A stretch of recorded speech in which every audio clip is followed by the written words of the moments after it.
Compost is like a superhero for your soil.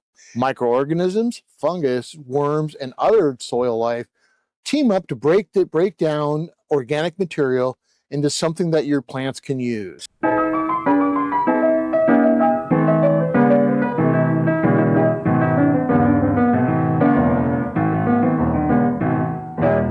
It contains all of the micro and macronutrients needed for plant growth.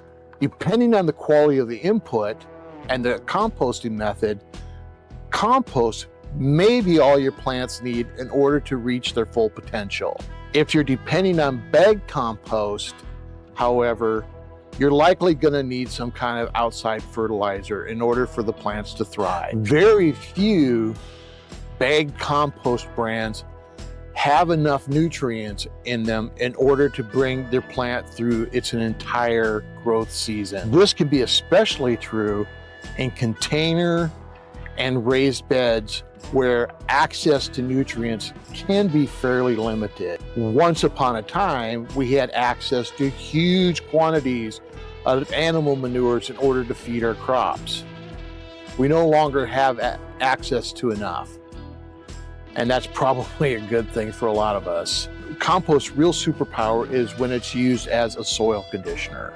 By improving soil structure and fertility, it really helps set up your garden for success. In clay soils, it'll help improve drainage. In sandy soils, it'll help with water retention. There are 3 methods that we can employ as the home gardener to create our own compost from what basically amounts to garbage.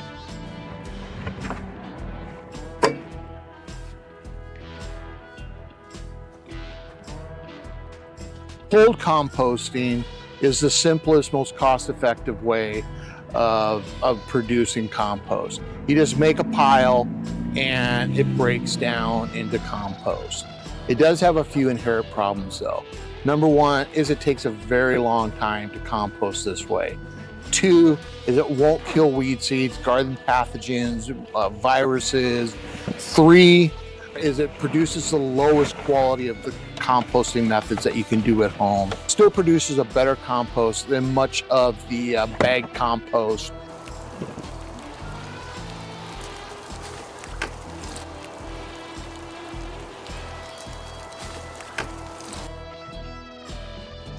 Hot composting is a much faster approach to producing compost than cold composting is. It has the advantage of producing a higher quality compost.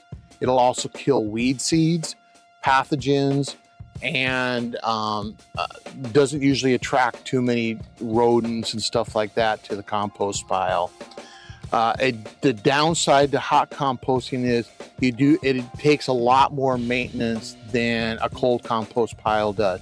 You have to strike the balance between greens, which means items that are high in nitrogen, grass clippings, fresh leaves, used coffee grounds are very high in nitrogen, that type of stuff, and things that are high in carbon, autumn leaves, dry grass, straw, egg cartons, things like that are high in carbon. And then you have to get the water right and then make sure it stays aerated in order to properly heat the pile up so that it can break that stuff down very rapidly.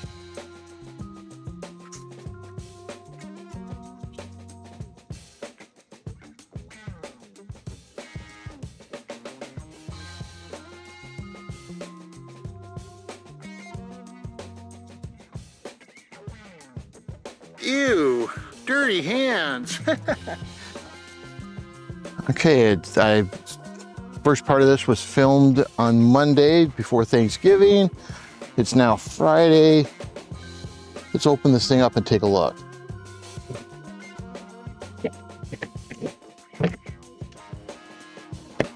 All right. So it's, ooh, it's hot.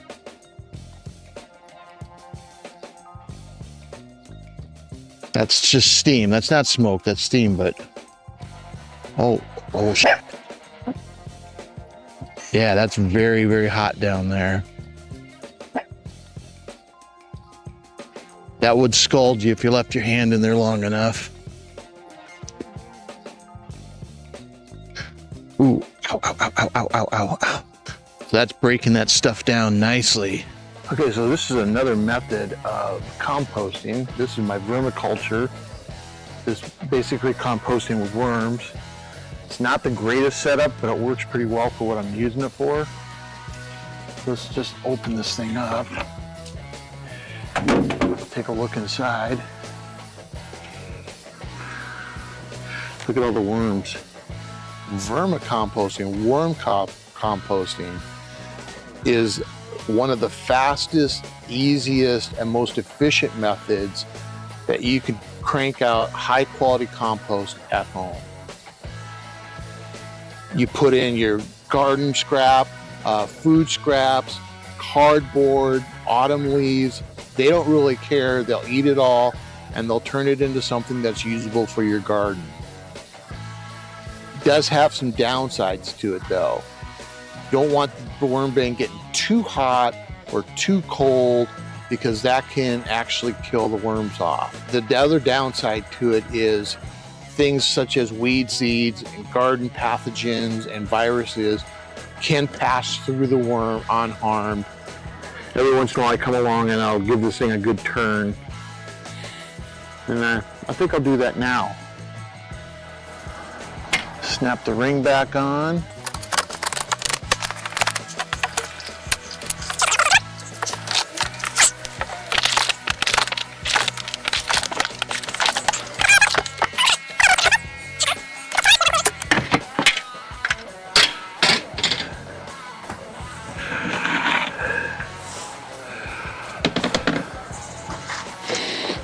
And that's after the tumble.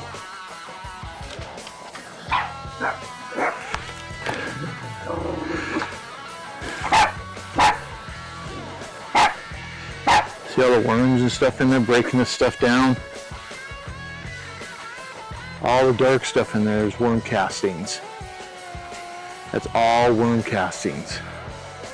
Practically a 55-gallon barrel full of worm castings. How about that? So here we got, this is for my own compost. This is mostly worm poop and obviously a lot of worms.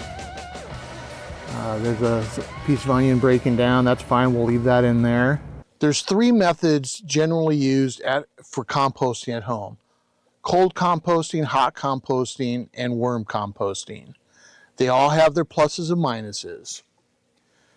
The most important thing that in my opinion, that you should take away from this is compost isn't always a replacement for fertilizer.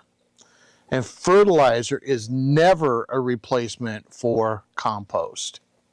You guys get something out of this video, like, share, and subscribe, and have a great day.